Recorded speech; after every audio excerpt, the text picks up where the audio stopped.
True Crime South Africa is published in conjunction with Arena Holdings, publishers of Times Live, Business Live, Sowetan Live, and others. The opinions expressed in this podcast do not necessarily represent the views of Arena Holdings and its affiliates. The man hears a car slow down in the street near him. He continues walking, glancing over his shoulder briefly to see what the driver's problem might be. The small silver car glints in the light of the street lamps, and the driver is almost comically large in the tiny vehicle. The man continues walking, but within seconds he hears the car door open and close. The heavy footsteps of the driver rush up behind him. His pursuer begins to shout. He screams things that don't make sense, and the victim doesn't have time to react when the axe is raised and brought back down again and again. This is True Crime South Africa. I'm Nicole Engelbrecht, and you're listening to episode 106, The Serial Crimes of Phindile Ntshongwana.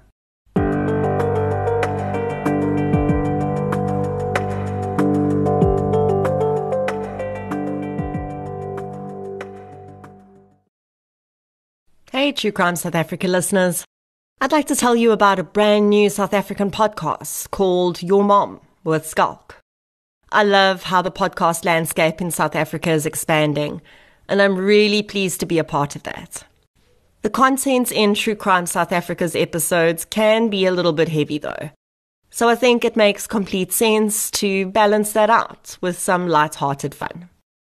Skalk Bezuidenhout is genuinely one of my favorite comedians and personalities, and now he has his own podcast.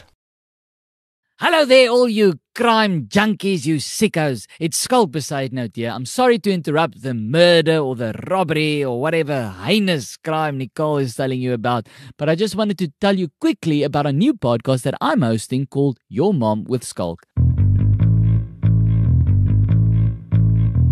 Hello mense, and welcome to Your Mom with Skalk, a brand new podcast by Telltale Media, hosted by me, Skalk Bezuidenhout.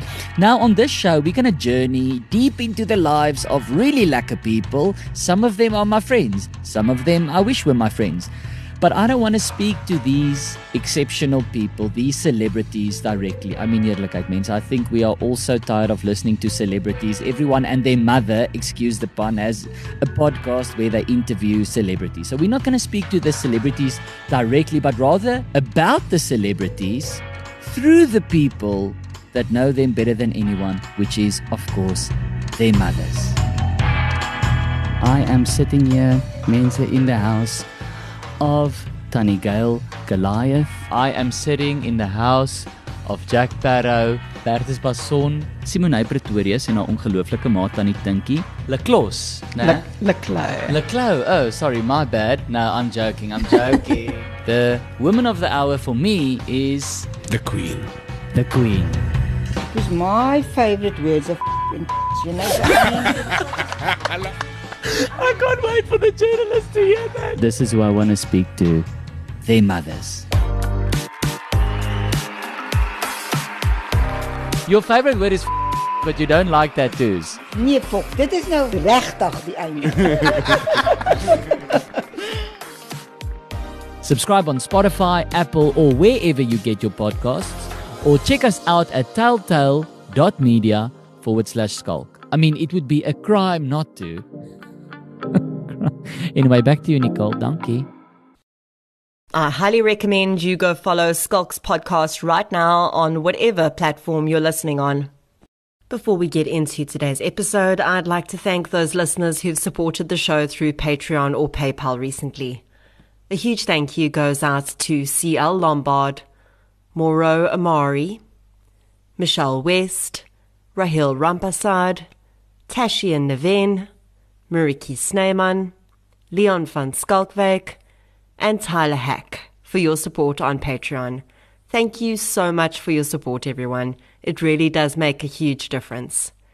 If you'd like to get an exclusive episode every month, as well as an ad-free version of every week's episode, check out the link to Patreon in the show notes and sign up for a minimum of $1. which is about the same price as a loaf of bread right now.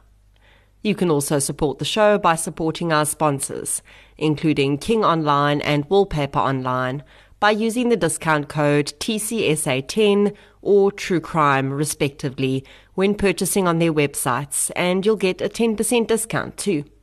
Or you can support me as an individual creator by purchasing my book Samurai Sword Murder in hard copy, ebook or audiobook formats, as well as the audiobook I narrated for Jana Marks of the Krugersdorp cult murders. Non-financial support is just as valuable, so please share and invite your friends to listen.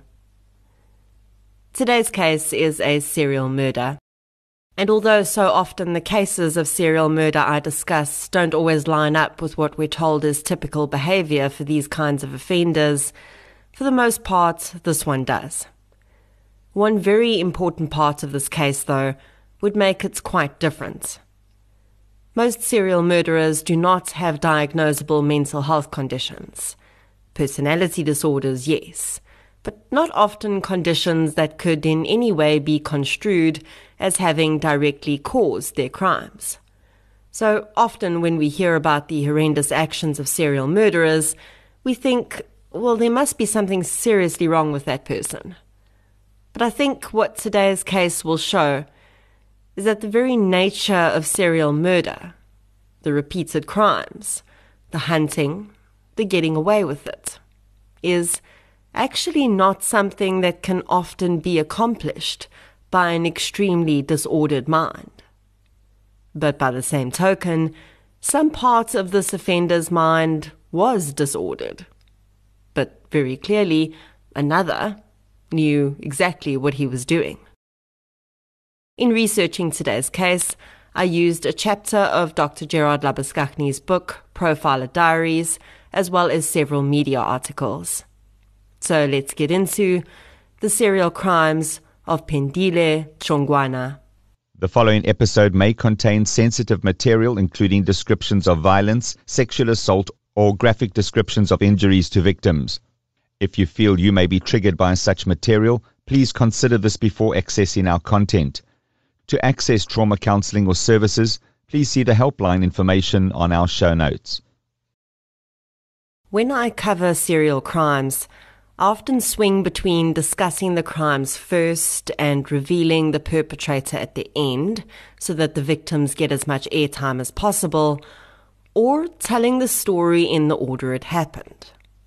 I do tend to think that telling it as it happened has more value though. The whole talk about the crimes and then reveal the perp at the end style is pretty much exactly how it happens in real life. The crimes happen, we hear about them in the media, and then we hear about the perpetrator after he or she is arrested. But I tend to think that the other way around has more value. When we hear the story told as the perpetrator and victims are actually living it, we get more of the nuance. We understand additional details that played into the crimes and the eventual investigation. So I've chosen to introduce the perpetrator from the beginning here, and let's see how that plays out. Phindile Joseph Ntshongwana was born in 1979. He grew up in what was, by all accounts, a relatively normal home. His mother worked as a law lecturer, and his father was a diplomat. Phindile was raised in Limpopo, and he attended Settlers Agricultural High School. While at high school, Phindile was identified as a talented rugby player, as his father had been, and in 1996, he started playing rugby for the South African Barbarians. After matriculating in 1997, Phindile enrolled at Tshwane University of Technology to study sport management and marketing. While there, he was picked up by the Blue Bulls Rugby Union and became one of the first players of colour to play for the team. Between 1998 and 2001, when he graduated from university, Phindile played 28 games for the Blue Bulls and even played for the South African under-21 side. He was clearly talented and intelligent, But his father would later say that even then, Phindile's mental health often affected his performance, both on and off the field. His family explained how he had difficulty maintaining relationships and holding down jobs. In 2005, he moved to Durban to live with his mother, who it seems at this stage was separated from his father. Phindile lived in a flatlet at the back of the property. He had his privacy, but his mother was there to watch his behavior, which cycled through highs and lows. And eventually in 2009, when Phindile was 30 years old, after a particularly disturbing patch of behavior, he was admitted to a psychiatric facility and diagnosed with schizoaffective disorder, bipolar type. Schizoaffective disorder is a mental health disorder that is marked by a combination of schizophrenia symptoms, such as hallucinations or delusions, and mood disorder symptoms, such as depression or mania. The two types of schizoaffective disorder, both of which include some symptoms of schizophrenia, are bipolar type, which includes episodes of mania and sometimes major depression, and depressive type, which includes only major depressive episodes. Phindile was found to be living with the bipolar type of schizoaffective disorder, which means he would experience symptoms of the schizoaffective portion of the disorder, including hallucinations and delusions, but also he would cycle through depressive episodes and manic episodes. The age at which Phindile was diagnosed is quite common, and symptoms often start in late teens, and then if diagnosis is made, it's often in the mid to late 20s. The symptoms of the disorder can be managed through medication and learned coping mechanisms, but very often those living with the disorder, as is common with bipolar disorder too, will stay on the medication for some time and then convince themselves that they're able to manage without it. This seems to have happened with Phindile too, and he really didn't seem to stay on his medication for very long. In July 2010, Phindile was readmitted to a psychiatric facility. The notes from that admission indicate that he was experiencing persecutory delusions, including beliefs that his family were trying to kill him. This is sadly quite common for people living with this disorder. Because many people like Phindile struggle to operate independently, they will often need to live with family, and this can become difficult for all. The persecutory delusions that sometimes accompany the disorder will often be focused on those closest to them. During this July 2010 admission, he was being transferred to another facility when he broke out of the ambulance and disappeared. He was next seen in Cape Town, when he arrived on the doorstep of family members there. The following month, he was admitted to Valkenburg, where he stayed for a month. Psychiatrists there also confirmed the 2009 diagnosis of schizoaffective disorder. He was discharged in September and returned to Durban. Another reason that I think it's important to relay this case in order of how it happened is because we start to see the build-up to Phindile's eventual crimes, and we can see how what was happening in his life fits in with what we expect from serial murderer behavior. We often see serial murderers beginning their crimes in their late 20s to early 30s. There's usually some sort of criminal build-up, and although we'll soon see that start to manifest with Phindile, I also think that with him there must be some bits missing, because the most serious violence seemed to start too suddenly. We also know that serial murderers are often triggered by stressful events in their lives, and I think Phindile's struggles with his mental health and multiple admissions to mental health facilities must have become extremely stressful for both him and his family. And in late November 2010, everything seemed to come to a head for Phindile. At 8:30 p.m. on the 26th of November 2010, Meli Tolo, was walking on Sterling Road in Yellowwood Park when a silver vehicle pulled up alongside him. Meli later described the man as being well built, like a wrestler or a rugby player. The man called out, asking if he knew a girl called Zama. Meli shook his head. No, he didn't, and he continued walking. But the driver wasn't finished with him. The large man got out of his car and chased Meli down with a baton in his hand. When he tackled him down to the ground, he proceeded to savagely beat the young man. As Meli drifted in and out of consciousness, he heard someone screaming. A resident of a nearby house had witnessed the attack and shouted at the perpetrator. The man fled, but the witness was able to take down a description of the vehicle and the full registration number.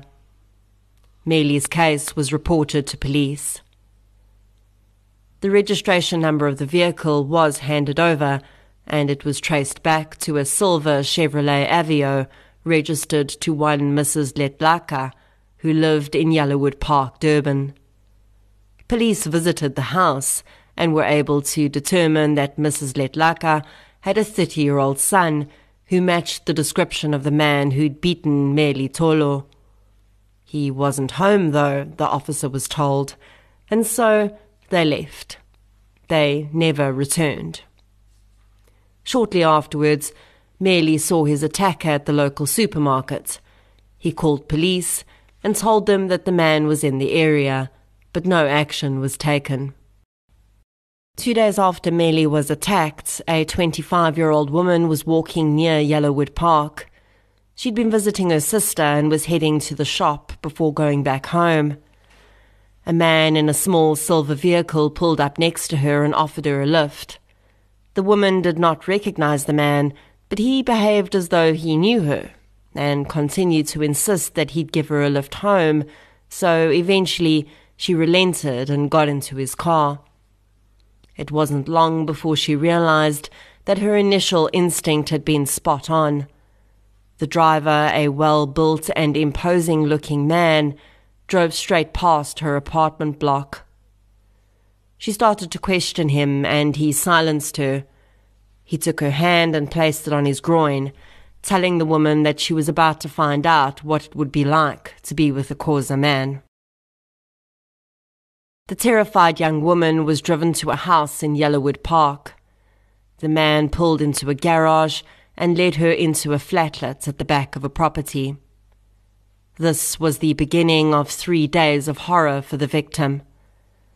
Over the days that followed, she was repeatedly raped. Her attacker kept all the doors locked, and there were burglar bars on the windows. The man cycled between being incredibly gentle with her and speaking to her kindly, and then raging and punching walls, telling her she was going to die. On the second day of her captivity, the man took her to his car, saying he was going to get his gun so he could kill her. The young woman saw her chance and tried to escape, but she was no match for the fit and strong man, and he quickly caught up with her, dragging her back into his bedroom and continued to assault her. The woman recalled how during the time that she was being held, the man often accused her of having other boyfriends and told her that she was lying when she said she had no boyfriends. On the third day of her captivity, the man said he was going to the main house for a moment, and he locked her in as he left. She took the opportunity to rifle through his belongings and found his ID book and a receipt from a pizza delivery service which had his address on it. The woman pocketed the items. When the man returned, she cleverly told him that if he was going to be her boyfriend, she was going to need to fetch her belongings from her home, and would he please take her there so she could do so. He agreed. The young woman was eventually able to escape when the rapist pulled up to her apartment building and waited for her, as he thought she was going inside to collect her belongings so that she could go and live with him permanently. Instead, she calmly walked through the front door of the apartment, quickly told the security not to let the man in, and ran upstairs. She encountered a friend who she relayed her horror story to, and the friend stood in the foyer of the building and took down the registration number and make of the vehicle idling outside. At some point, the perpetrator realized the victim was not coming back and left. The victim was taken to police. A rape kit was taken and her injuries were documented. She handed over the identity documents and the address of the man who'd kidnapped and raped her for 3 days. The only way she could have done any more to solve her own case would have been if she'd delivered the perpetrator to the police station gift-wrapped and put handcuffs on him herself. But as you may already suspect, her incredible efforts were simply not enough. Police did go to the address identified in early December 2010, and one Mrs. Letlaka answered the door. They showed her the identity book and asked her if the man who owned it lived at that address. The woman acknowledged that the ID book belonged to her son, Phindile Ntshongwana. But he wasn't there. He was in the hospital, she said. Officers explained to the woman that her son had been implicated in a kidnapping and rape case, and they needed to speak with him urgently. Mrs. Letlaka promised that as soon as she saw him, she would let them know. The officers left and never followed up. There are so many should-haves and could-haves in this case. The most important ones are undoubtedly directed at the officers here. I really don't understand why Phindile being hospitalized would have stopped them from questioning him, or at the very least, following up with the psychiatric facility he was being treated at so that they could let them know when it was possible to speak with him. In December 2010, Phindile had been hospitalized for his mental health condition once again. His treatment notes indicate that he was hospitalized after experiencing severe persecutory delusions, hallucinations, and difficulty sleeping.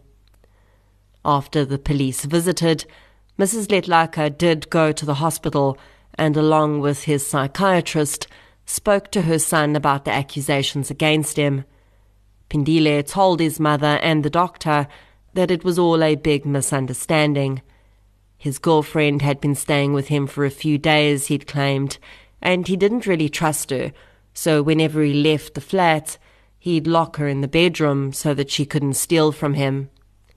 Mrs. Letlaka would later say that the psychiatrist had told her in front of Phindile that this made sense because of his persecutory delusions. Phindile was discharged from the hospital stay in January 2011. He did not report to the police station. No one advised police that he'd been discharged, and most importantly, police never followed up. In January and February 2011, Phindile attended 2 outpatient appointments with his psychiatrist. He'd been given medication, but he was not taking it. Then he stopped attending his appointments. On the 20th of March 2011, Nkosi Sebekulu had travelled to Mpangeni from where he lived in Durban to attend his brother's funeral.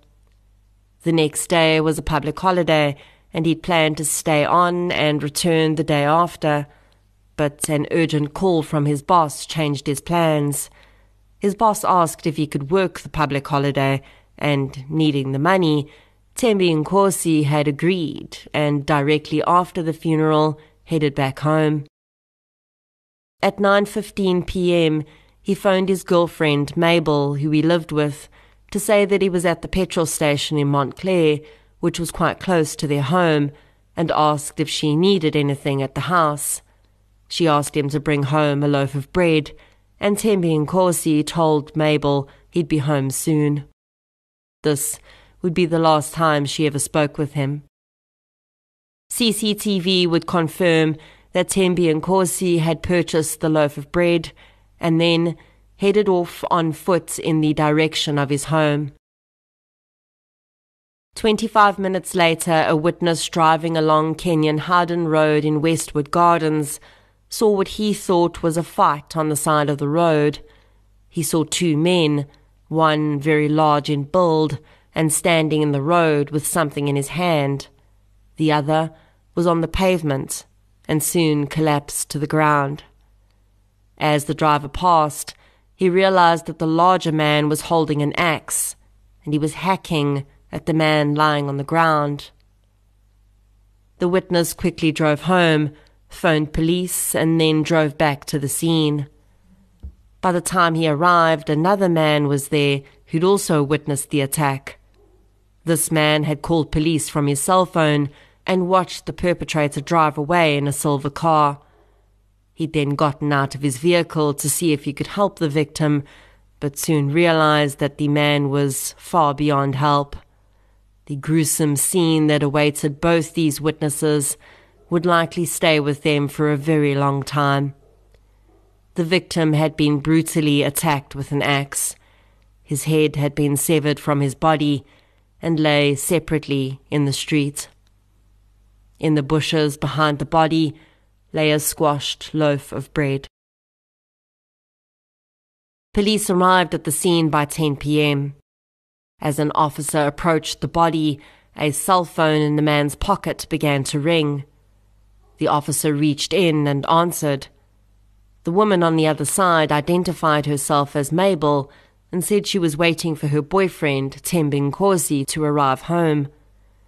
The officer realized that this was likely the body of Thembi Nkosi, but perhaps rather than break the news to the woman over the phone, he told her that they were with her boyfriend and would bring him home shortly.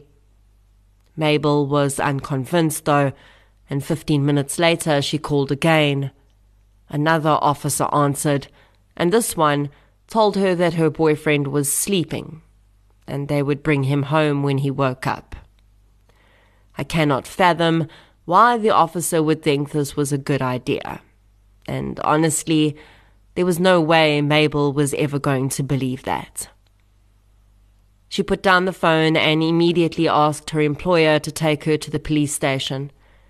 She was eventually directed to the scene of the crime and discovered that Thembi Nkosi had been murdered. In Dr. Gerard Labaskakni's book, he relates that the scene shows how under-resourced South African police officers are. Despite the serious nature of the murder and how extensive the investigation should have been, the crime scene notes show that the officers arrived at 10 p.m. and by 11 p.m., just 1 hour later, they'd cleared the scene and removed Thembi Nkosi's body. All that remained was a large pool of blood where the man had fallen. The witnesses provided their accounts to police, and a small silver car was mentioned. The very next day, another incident would take place in Umlazi, 13 kilometers from where Thembi Nkosi Sebekulu was murdered. This incident would not be reported to police, but it would be discussed in the media. At 20 minutes before 10 p.m., Siyanda Kumalo was walking home after visiting his father. A small silver vehicle pulled up next to him, and a well-built man got out. Siyanda heard the man's footsteps behind him, and as they increased in speed, he began to feel uncomfortable and moved off the pavement and into the road. The man mirrored his movements, though, and soon he was upon him, grabbing him by his shirt and shouting at him in isiZulu. Siyanda managed to pull himself out of the grasp of the man, but as he was running, he was struck in the back by an axe the man had thrown. He was not injured in the attack, and this is likely the reason he didn't report it to police. Somehow, though, the press did get wind of this, but it would take a few days for it to appear as a story, and during that time, quite a bit would happen. On the 22nd of March 2011, Kangalani Mduli was walking home at 10:30 p.m. when a silver car parked beside him. The driver got out and approached him. He carried a plastic bag with something inside.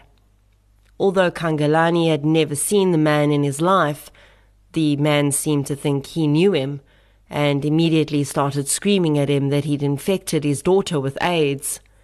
Kangalani knew very well he'd done no such thing, but the man gave him no opportunity to explain.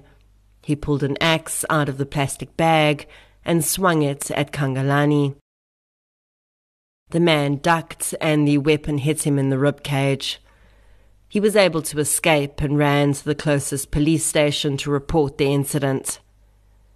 That same night, at 20 minutes before midnight, a man walking in the street in Lamontville came across a decapitated body in a traffic circle. The victim was dressed in a bright yellow shirt, dark blue pants, and was wearing only one shoe. The victim's head was not at the scene. The victim did not have any identification on him, so the police officer who attended immediately started going door to door in the surrounding houses, asking if anyone wearing the clothing the victim had on lived at one of those houses. This, at least, was an example of excellent police work, because the young officer's efforts bore fruit very quickly when he came across a woman who said her boyfriend was wearing such clothing when he'd gone to work at a nearby KFC outlet. His name was Paulus Ntshongwana, and he would have been walking home from work at the very time the victim was found. Despite this silver lining on the horizon of what thus far had been some pretty poor examples of police work, an equally horrific example would follow directly after, when a call came in to say that a human head had been discovered in a nearby dustbin. Rather than taking the remains to the mortuary, where they could be identified and viewed by loved ones in controlled conditions, Paulus Ntshongwana's girlfriend was picked up by police, taken to the dustbin, and asked to identify her boyfriend's decapitated head while it lay inside the dustbin. I just really do not know sometimes. With the two cases of decapitation happening within 24 hours, and this being a relatively rare type of injury, as well as the use of an axe in both crimes, it soon became clear to experienced officers that this was likely the work of the same offender. Despite the provincial SAPS head office being hesitant to share the belief, Lieutenant Colonel Jason McGray put together a task team on the 23rd of March to investigate the two murders that they, at this point, were aware of. The attack on Kangalani Mduli had also come to light, and that was added to the task team's cases as well. To start off the investigation, the task team walked the neighborhood where Paulus's body had been found. They managed to identify two sets of witnesses who'd been too afraid to come forward the day before. Both had seen a man hacking away at Paulus's body and then walking away with something in a plastic bag. One witness had been afraid that the murder was Muti-related and didn't want to get involved. The witnesses provided vital details about the attacker and the vehicle he was in, all of which matched up with both the murder of Thembi Nkosi 2 nights prior and the attack on Kangalani Mduli. This only served to strengthen the task team's belief that they were definitely looking for the same perpetrator in all three cases. Before anything further could happen, though, another attack was reported. At 3 a.m. that morning, a homeowner had heard someone shouting in the street outside his house. When he looked outside, he saw one man chase another down the street. He watched as the man chasing caught up with the one he was pursuing and knocked him to the ground. He immediately began to hit him with something he had in his hand. The homeowner shouted out the window to scare the man off, but it had no effect. By this point, he could hear what he believed was steel hitting bone. The man ran to his front door, but couldn't find his house keys. He shouted from the front door and the perpetrator stopped and fled in his vehicle. The homeowner called 10111 and then ran to the victim. The man had been brutally attacked and was pronounced dead at the scene. He would later be identified as Simon Ngidi. As soon as the task team received news about this new case, they set up a meeting with the investigative psychology section of the SAPS.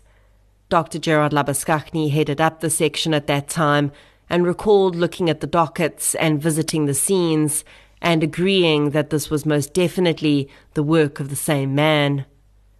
The geography, the weapon used, manner of death, victimology, and descriptions of the perpetrator and vehicle all matched up. At this point, the task team began looking for other similar cases which may be able to help them find their perpetrator. McGray found the case of the attack on Sian Khumalo, which had been reported in the media. The man had not reported his case, but McGray tracked him down and got him to open a case. On the 27th of March 2011, local newspapers ran articles about the grisly murders. While the task team was dismayed to see that a lot of their witnesses had been interviewed by the media and far too much information was included in the articles, which they would have preferred to have kept under wraps, there would be one positive outcome from the press coverage, and it would lead the task team right to their suspect. The day after the articles were run, Meli Tolo's sister contacted police and told them about the attack on her brother in 2010. McGray looked up the docket and discovered that not only had the incident been very similar, despite a baton being used rather than an axe, the description of the offender and the car were very close. But Tolo's docket also held vital evidence: a registration number of a vehicle, a small silver car, along with an address and a name: Phindile Ntshongwana. Again, this case presents such stark contrasts between excellent, hard-working police officers and the really atrocious policing that had occurred early on. The task team had been working this case almost non-stop for days by this point, working overtime that they were not being paid for, because they knew that the murderer was going to kill again. It was just a matter of time. So when this piece of information presented itself, they did not hesitate to act. Task team members first approached the neighbours to Phindile Ntshongwana's house and confirmed that a man matching his description lived there. They then assembled more than 20 members from across the province and kept the house under surveillance. Late that afternoon, they decided to approach. 2 members went around the back of the house and the rest approached from the front. As the officers in the front began to knock and call out, a hulking man emerged from the flatlet behind the house and walked straight into the 2 officers who'd chosen to cover the back.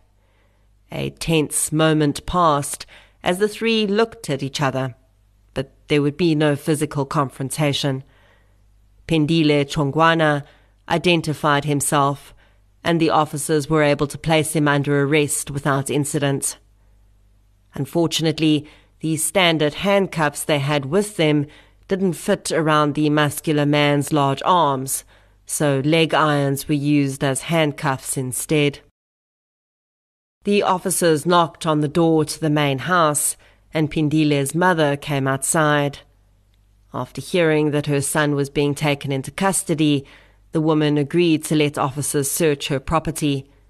She asked only that they start in her bedroom, because she said she needed to get some sleep before she went to work the next day. The silver Chevrolet Aveo that had been identified by so many witnesses was not on the property that day. It had been involved in an accident and would be recovered from a panel beating shop by police. A rental car that was on the premises was seized. Over several days, forensics teams seized a significant amount of physical evidence from the home. This included a stash of items found inside an unused dog kennel in the backyard. Phindile's mother confirmed that there had been no dog on the premises since November 2010. Inside the kennel, police found a bag containing blood-stained clothing, an axe, and a pair of running shoes. One shoe had a metal toe cap, while the other was missing its toe cap. Also in the kennel was a bag of rotten meat, which would never be explained. Scent dogs were brought in, and they indicated in the ensuite bathroom of Phindile's flat.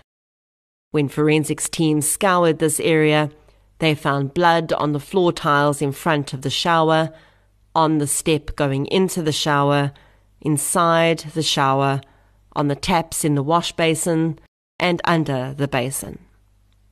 On the floor mat in the bathroom, 2 separate DNA profiles were found in human blood. One was of an unknown female, and the other an unknown male. The blood had all been cleaned up, but was identified by first spraying Blue Star, which reacts to the iron in the blood, and then using a product called hexagon OBTI, which indicates whether the substance is human blood or not. Inside the vehicle which Phindile had been using, police found blood belonging to Paula Ntshongwana and Simon Ngidi.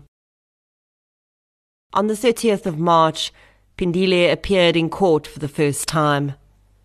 During this hearing, the investigating officer was approached by a prosecutor who told him that he had another docket which Phindile was the suspect in.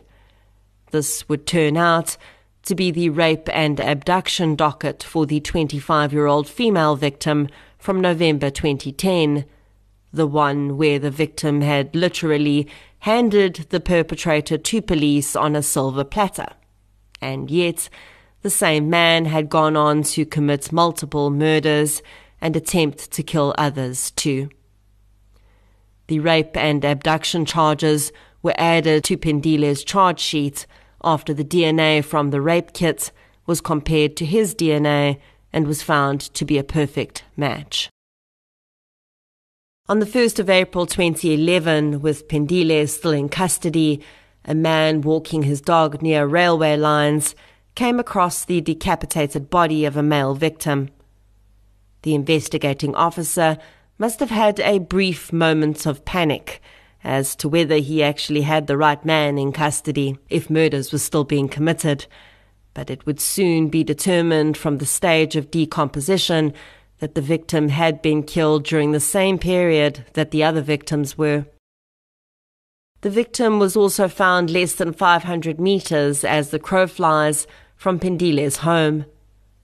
Thankfully, one of the officers that attended the search of Phindile's home also attended this murder scene, and when he saw a random metal toe cap lying near the body, he had forensics officers bag it as evidence. A metals expert attached to the SAPS forensics team would later compare this toe cap to the one on the running shoe found in the kennel at Phindile's house and confirmed that they matched. Sadly, the victim from this crime was never identified. On the 6th of April, an identity parade was held in an attempt to have the various witnesses from the murders, as well as the surviving victims, see if they could identify anyone from a lineup who matched the person they'd seen. Due to Phindile's large stature, to make the lineup fair, the team had to carefully source men from the Special Task Force, as well as a few larger metro cops. The first witness was able to easily identify Phindile as the man he'd seen, and the minute he did so, Phindile collapsed and appeared to have an attack of some kind. Paramedics were called, but couldn't find anything wrong with the man, but he continued to claim to be ill until the ID parade was called off. Phindile agreed to be interviewed by the investigating officer McGray with the members of the IPS and his lawyer present. Out of 77 questions asked in the interview, he refused to answer 34. Phindile Ntshongwana's trial was set to begin in 2012, but before it could, due to his mental health concerns, he needed to undergo a psychiatric assessment. The assessment would determine that despite his diagnoses, he was fit to stand trial. The assessment, however, could not determine whether he was criminally responsible for his actions at the time of the alleged crimes, so this would be a matter that would have to play out in court. As expected, Phindile's defense was going to be mental health related. He pleaded not guilty, saying that he had no recollection of the crimes he was accused of, and further, if the prosecution was able to prove that he had indeed committed the crimes, then he must have been in a state of pathological criminal incapacity when he committed them. The trial began in November 2012 and ran for a few days until Phindile's defense attorney suddenly took ill, and the trial was only able to restart in April 2013. The state presented all of their physical evidence as well as similar fact evidence. The defense did not dispute much of the physical evidence because, of course, the basis of their defense was no recollection of the crimes. The female rape survivor bravely testified about her ordeal under harsh cross-examination from the defense, who tried to rip apart every part of her story. The young woman, however, stood firm, and the judge would find that she was credible and an excellent witness, especially considering the deep trauma she'd endured. The state rested their case on the 22nd of April 2013, and it was then the defence's turn to present their case. In line with their claimed defense strategy, they presented an expert psychiatrist who claimed that due to the delusions Phindile experienced around his family wanting to kill him, he may not remember his crimes. After the expert witness testified, and before he could be cross-examined, the defense attorney once again required that the court halt proceedings, as he had started another case in another court, and failed to advise the court that he wouldn't be attending Phindile's trial on certain days. After the judge put out an order for the defense attorney to be located and his availability ascertained, the trial was eventually able to restart in January 2014. The defense's expert psychiatrist was then to be cross-examined by the state, and when asked why, if he believed Phindile's delusions had contributed to his crimes, would the young man have killed strangers instead of his own family, who he allegedly believed were out to get him, the expert could not explain why this would be. When asked by the judge whether he believed Phindile in his current condition would be a danger to society, the psychiatrist had to concede that he would be. The defense rested on the 23rd of January 2014. At this point, the trial should have moved to judgment stage. But considering the evidence led by the defense's psychiatrist, the state instead requested that they be allowed to reopen their case, so that they could call psychiatrists who'd assessed Phindile. The judge allowed it, and the state's witnesses all disagreed with the defense's psychiatrist, in that, in their opinions, none of the symptoms of Phindile's mental health disorders would cause memory loss, and they would only agree that his mental health conditions had played any role if he'd acted on the delusions he had about his family, and it made no sense that he would act against strangers. Evidence was also laid around Phindile's specific actions and comments which clearly indicated that he did have recollections of the crimes. The fact that he'd been able to dispose of evidence, clean up blood in his flat, hide items in the kennel at home, and that when he was confronted with the rape and abduction allegations, he told his psychiatrist it was a misunderstanding and he'd fabricated a story about the victim being his girlfriend and only locking her up in the bedroom for a few minutes. All clearly indicated that he had acted with intent. When judgment in the case was eventually passed down, Phindile Ntshongwana was found guilty on all charges against him. The judge found that there had been no nexus between his mental illness and his crimes, and if anything, he seemed to purposefully attempt to appear delusional or psychotic during his crimes in order to seemingly create this narrative. The way he'd approached many of the victims, claiming to know them and accusing one man of infecting his daughter, who didn't exist, with AIDS, seemed to have been done on purpose. At some points, many wondered, had Phindile Ntshongwana, while in treatment, been given the impression or had a conversation with someone that had given him the idea that he might be able to get away with murder because of his diagnoses.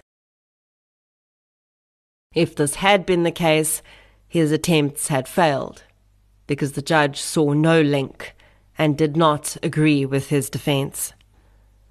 After sentencing, while signing paperwork, Phindile looked over at Detective McGray and smiled broadly, congratulating the officer on having caught himself a, quote, big fish.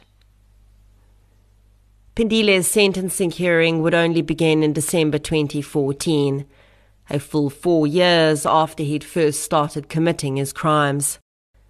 During the hearing, his father testified about his significant history of mental health difficulties. The man apologized to the victims' families for what his son had done, saying that he'd done everything he could to try and get his son help, but he'd never foreseen this outcome. In passing down sentence, the judge lambasted the officers who'd worked on the first 2 crimes Phindile had committed. In November 2010, he said that it was very clear that there had been deep failings in the system which had allowed the man to stay on the streets beyond December 2010 and perhaps even empowered him to commit the crimes he did. The judge sentenced Phindile Ntshongwana to 5 life sentences for his crimes. A full year after he was sentenced, the DNA from the unknown male profile found in Phindile's bathroom was linked to a murdered security guard in Bayview, very close to Phindile's home and hunting ground. The security guard was killed in a very similar way to the other victims, but because the man had already been handed down 5 life sentences, he would not be charged with this case. This case will be important case law for future cases in which defendants claim that their criminal actions were impacted by their mental health, especially where there are relatively serious diagnosed mental health disorders in question. And I think it's really very interesting to consider, especially for those that believe that mental health issues are a so-called get-out-of-jail-free card. I think it's also an important point to keep in mind in terms of mental health advocacy, as so often people living with mental health disorders, where psychosis, hallucinations and delusions are involved, are feared by the communities they live in, and cases like this can perpetuate that. The truth is that people living with mental health disorders are far more likely to harm themselves, or in fact become victims, than they are to harm anyone else. While it is sad that a young man had to live with such debilitating mental health difficulties, it is even more tragic that he would attempt to use those mental health disorders as a way out when his actions had been nothing more than selfish and something he wanted to do. It is far more likely that for Ntshongwana, the murders became about power and control. The Blue Bulls rugby team management confirmed that in 2010 he had contacted them and said he wanted to make a comeback in his rugby career. They'd agreed to give him a chance, but they'd never heard from him again. Although we'll never know for sure, perhaps Phindile found himself in his early 30s, finding it difficult to hold down a job, still living with his mother, and hearkened back to the days when his name made headlines.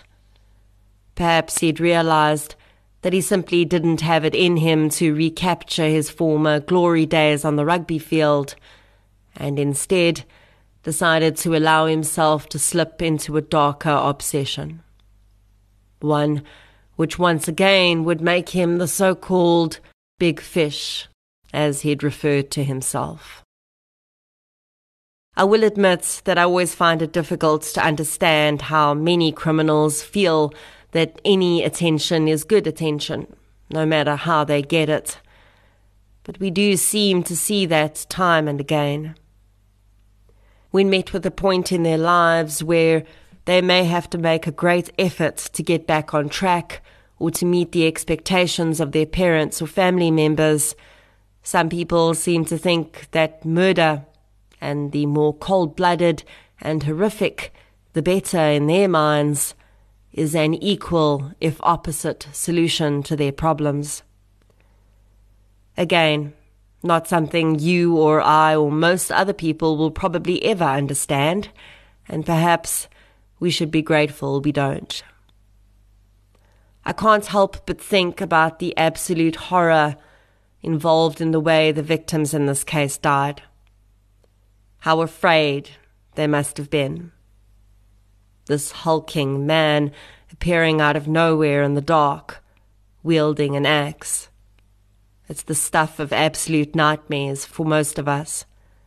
Something we're sure only happens in horror movies. But for each of this offender's victims, it became their final reality.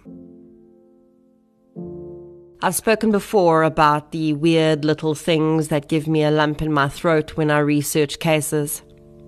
The things that make my heart ache for the very humanity that was lost in a moment of violence. In this case, it was Thembi Nkosi Sebekulu's loaf of bread. Here this man was performing the most ordinary of tasks, buying a loaf of bread on his way home to his girlfriend. As he walked, bread in hand, he likely thought about seeing Mabel. Maybe he spent some time thinking about work the next day. That loaf of bread would likely have prepared his packed lunch the following morning, but that was not to be. Because just minutes after it was purchased, it would lie, squashed and discarded in the grass. A strange reminder of all the human experience that had been lost in that place, in that single moment in time. Senseless, pointless, and inexcusable. Thembi Nkosi Sebekulu, Paulus Ntshongwana, Simon Ngidi, and the unidentified male victim. Rest gently.